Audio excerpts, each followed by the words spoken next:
Scientists have discovered hundreds of mutations to the virus that causes COVID-19.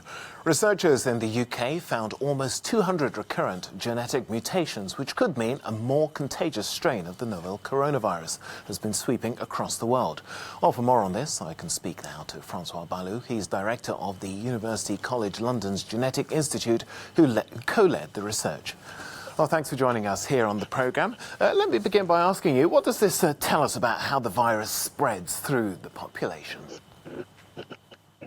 Well, the first thing I'd like to clarify is that, let's say, these mutations in principle are not something to be afraid of. Let's say viruses change, evolve, they mutate, and most of them are absolutely neutral. So we identified, let's say, a subset of the mutations, a small percentage of the mutations that seem to be appearing over and again in the virus in different strains, which might suggest that, let's say, they might reflect to some extent adaptation to the human host. But let's say at this stage, I'd really like to clarify that there is no evidence that we are seeing more virulent or more transmissible lineages. So it's not so bad.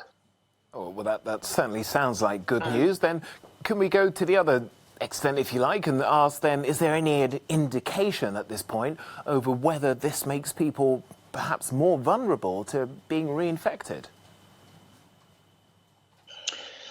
So there's been a lot of discussion, and there were a few cases which might have suggested that reinfection happened. However, I'd like to state that at this stage, we have no uncontroversial evidence that anyone has been reinfected more than once. So we don't know for how long immunity lasts after infection. It might be months, it might be years. There's obviously a bit of variation between people. But what I'd also like to stress is even, let's say, if someone can be reinfected by the same virus, the second infection is generally much less aggressive. So the symptoms are much lighter upon reinfection than on the first infection. And it's really essentially how vaccines work. They don't just work because they protect you from infection. They work because generally you have far milder symptoms if you have been exposed to a pathogen before. Well, many of us perhaps might be experts on this by the time this pandemic is out, but can we say at this stage if there are any implications of this discovery which might lead to a discovery of a vaccine? Well, actually our initial objective, so maybe to put that in context, there have been thousands and thousands of genomes of SARS-CoV-2 that have been sequenced from throughout the world, and what is quite wonderful is all these labs and scientists are actually sharing this information with other scientists. And so essentially anyone can access this information. And we analyzed the first 7,500 or so complete genomes. But our real objective, our initial objective, was actually to identify the regions in the SARS-CoV-2 genome that are less variable. So essentially, regions of the genome that are constraints, where change doesn't happen easily. And these are also the best targets for vaccines and drugs. There are currently about over 100 vaccines in development. Some of them are very likely to succeed.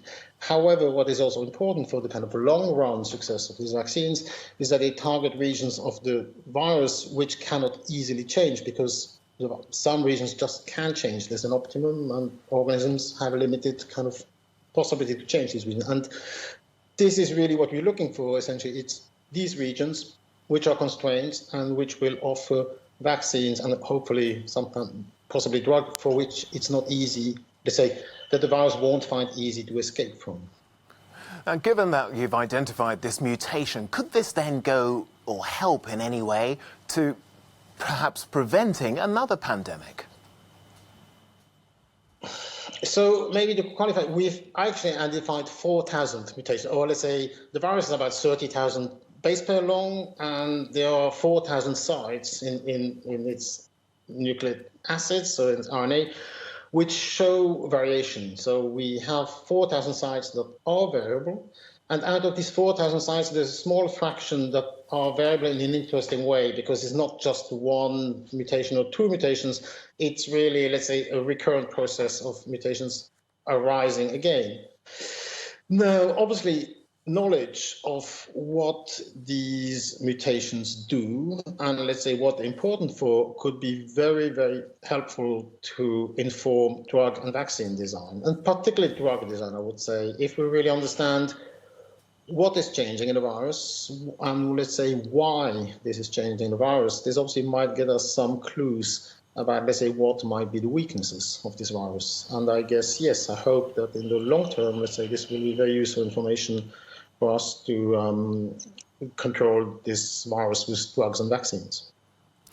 Fascinating research there, Francois Bayeux, Director of the University College London's Genetic Institute. Thank you for sharing your findings with us.